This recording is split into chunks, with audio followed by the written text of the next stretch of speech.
വളരെയധികം വേദനിപ്പിക്കുന്ന ദാരുണമായ ഒരു സംഭവമാണ് കുവൈറ്റിൽ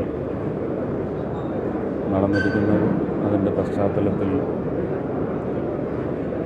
ഇന്ത്യ ഗവൺമെൻറ്റിൻ്റെ നേരിട്ടുള്ള സാന്നിധ്യം കുവൈറ്റിൽ ആദ്യ ദിവസം തന്നെ MOSൻ്റെ സാന്നിധ്യം വഴി ഉറപ്പിച്ചുകൊണ്ട്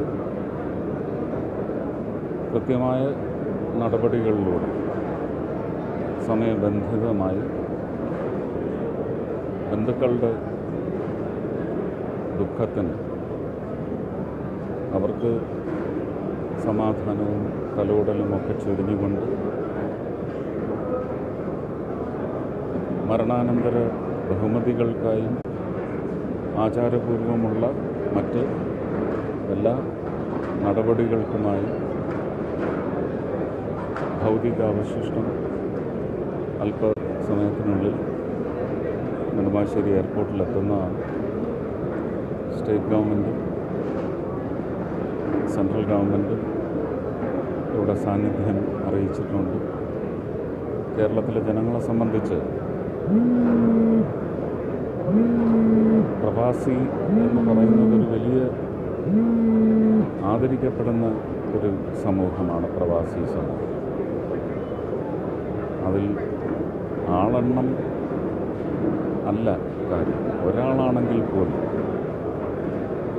കേരളത്തിൻ്റെ സാമ്പത്തികാവസ്ഥയ്ക്ക് വലിയ ഒരു സാധ്യത തുടങ്ങി വെച്ച് അതിന്നും ഇരട്ടിയായി വളർന്നുകൊണ്ടിരിക്കുന്ന സാമ്പത്തിക രംഗത്തെ ശക്തിപ്പെടുത്തുന്ന സംഭാവന നടത്തിക്കൊണ്ടിരിക്കുന്ന വലിയ ഒരു സമൂഹമാണ് പ്രവാസി സമൂഹം.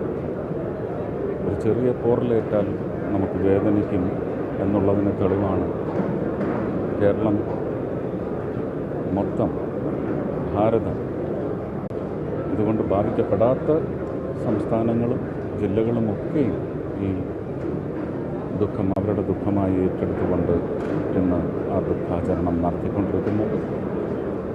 ഞാനും മലയാളി സഹോദരങ്ങളുടെ ദേഹവിയോഗത്തിൽ അവരുടെ ദുഃഖത്തിൽ പങ്കുചേരുന്ന വലിയ മലയാളി സമൂഹത്തിൻ്റെയും കൂടെ പങ്കുചേരുന്ന ആദരാഞ്ജലികൾ അർപ്പിക്കുന്നു.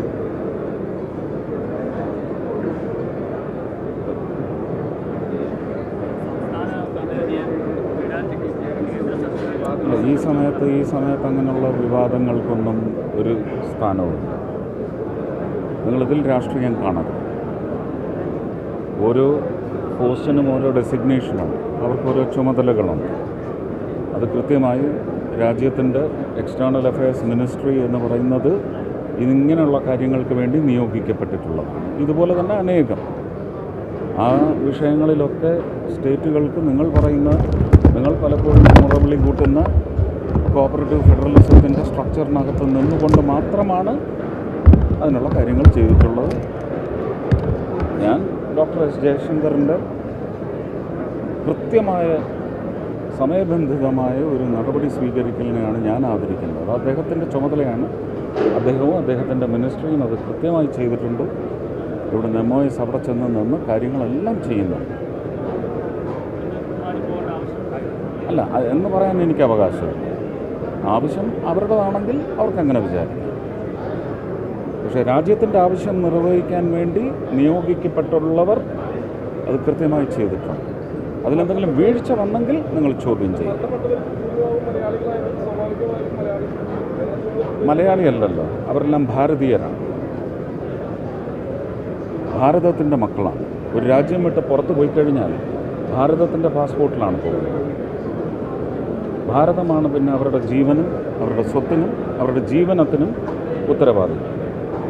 ഭാരതം അത് കൃത്യമായി ചെയ്തിട്ടുണ്ട്. അങ്ങനല്ലേ കോൺസ്റ്റിറ്റ്യൂഷണൽ സ്ട്രക്ചർ? അതല്ലാന്ന് നിങ്ങൾ പറയും. അതൊക്കെ കൃത്യമായി ചെയ്തിട്ടുണ്ട്. വെറുതെ അനാവശ്യമായ ഒരു കോൺട്രവേഴ്സിയൊന്നും ഉണ്ടാക്കില്ല. വേഗത്തിലായില്ല. നിങ്ങൾക്ക് ഇതിനകത്ത് കാലതാമസം വന്നു എന്ന് നിങ്ങൾക്ക് എന്താണ് ഇതിനകത്ത് കുറ്റം പറയാനുണ്ട്? ഞാൻ മനസ്സിലാക്കുന്നത് കുറ്റമറ്റ രീതിയിൽ, ഒരു വിമർശനത്തിനും ഇട നൽകാത്ത രീതിയിൽ സത്വരമായ നടപടി ഉത്തരവാദപ്പെട്ട ഒരു മിനിസ്റ്റർ സ്വീകരിച്ചിട്ടുണ്ട്. ഭാരതത്തിൻ്റെ പ്രധാനമന്ത്രി ആ നിമിഷം മുതൽ ഓൺലൈൻ കണക്റ്റിലാണ്. എല്ലാം അദ്ദേഹം നേരിട്ട് തന്നെയാണ് നിരീക്ഷിച്ചുകൊണ്ടിരിക്കുന്നത്. അതവർ പറഞ്ഞോട്ടെ. അവർ പറയാൻ പാടില്ല എന്ന് പറയാൻ എനിക്ക് അവകാശമില്ല. അതവർ പറഞ്ഞോട്ടെ, ജനങ്ങൾക്ക് മനസ്സിലാവും. ഈ സമയം അങ്ങനെയുള്ള പ്രശ്നങ്ങൾ ചർച്ച ചെയ്യേണ്ട നിമിഷമല്ല. അത്രയേ ഉള്ളൂ.